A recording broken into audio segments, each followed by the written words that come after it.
Hi parents, in this video I'm going to be talking about the biggest mistakes that homeschoolers make, and you might be making one of these mistakes, especially if you're a beginner and you just started homeschooling and it's not working out so well and there's things that could be better. So definitely stay tuned and see if you're making these mistakes. Before I dive into that, my name is Felicia Wright. I'm a family education consultant and I am a former teacher from the classroom that went rogue and left the beaten path and decided that public school was not good enough for my children, so I homeschool now.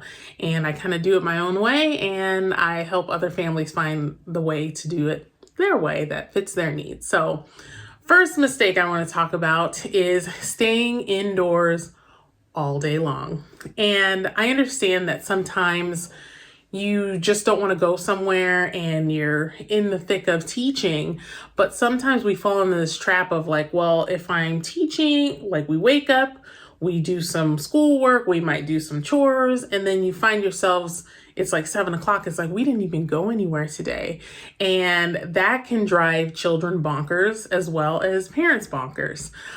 Just the other day on a Friday, it was the end of the week and I was just like, I'm just kind of tired. Like, I don't want to really go anywhere. And I found that it was like the worst day of the week because the children don't like being inside all day and I don't like being inside all day. And I found that I was just doing chores and working and doing things around the class around the house.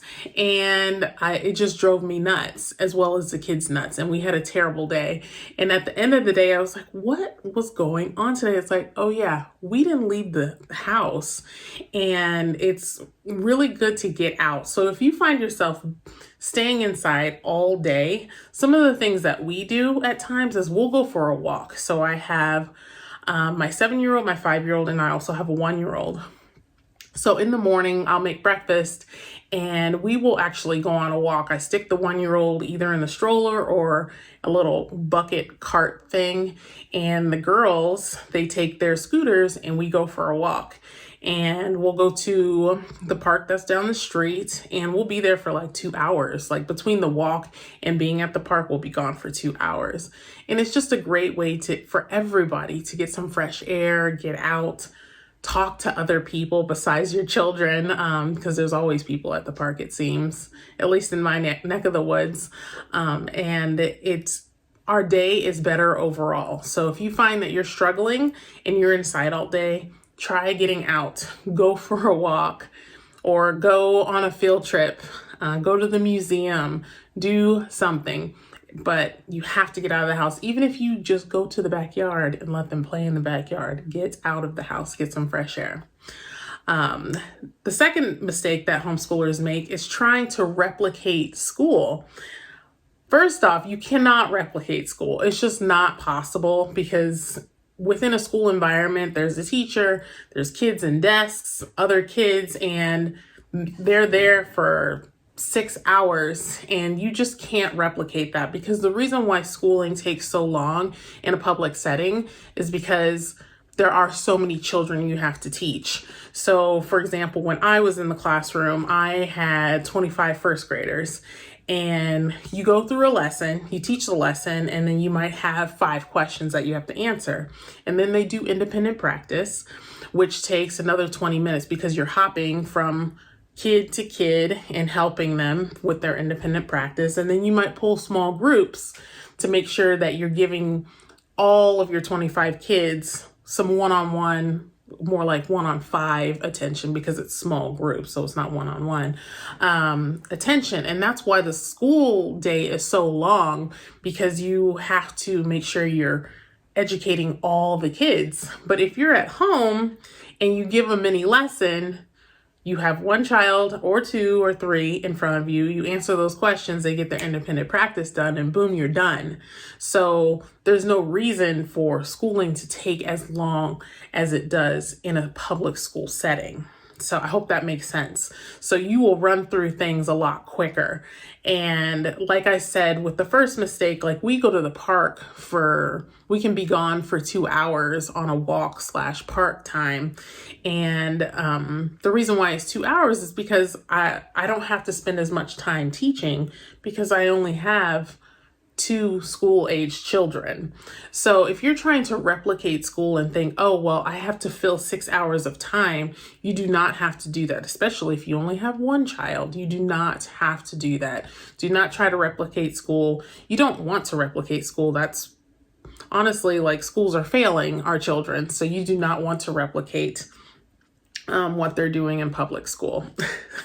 So the third thing I want you to think about, see if you're making this mistake, is thinking that education has to be, okay, we're doing reading. Okay, we're doing math. Okay, we're doing science. And I'll use math as an example. You give them a math worksheet, 2 + 2 = 4. And that's encompasses all of the education that you're giving your children. We can find education in almost anything that we do. So I use this example a lot. My oldest daughter, she loves baking. She loves cooking. So within cooking, we will do, so right now she knows how to read. She's 2nd grade, but she doesn't know fractions. She doesn't know how to reduce, increase, like all that stuff dealing with fractions. So that is a learning experience for her. And for my youngest, who's kindergarten, who also wants to help, we are going over words and she's slowly reading and learning to identify what 3/4 cup means. So I say all that to say that you don't necessarily have to sit down with a workbook every day to teach your children. There's so many different opportunities for your children to learn reading, writing, math, science. There's so many different opportunities. So for me, example, I actually love plants. I love gardening. I love herbs. And my children have learned all about plants through me. And that's basically their science. Right? Because I can tell you right now, when I was in the classroom, part of a science unit that we did was gardening. So my children are learning about plants and how to support them and how to grow food. They're learning slowly, but they're learning. So if your children are at home, bored, looking at you like, I don't want to do this anymore, do something else. And that brings me to my last mistake, is when you are teaching your children, you're not factoring in their interests as well as yours. So, again, my oldest daughter likes to bake, so that's one of her interests. Let me give you a different example of like an interest. So say, for example, all kids love Minecraft right now. They all love Minecraft.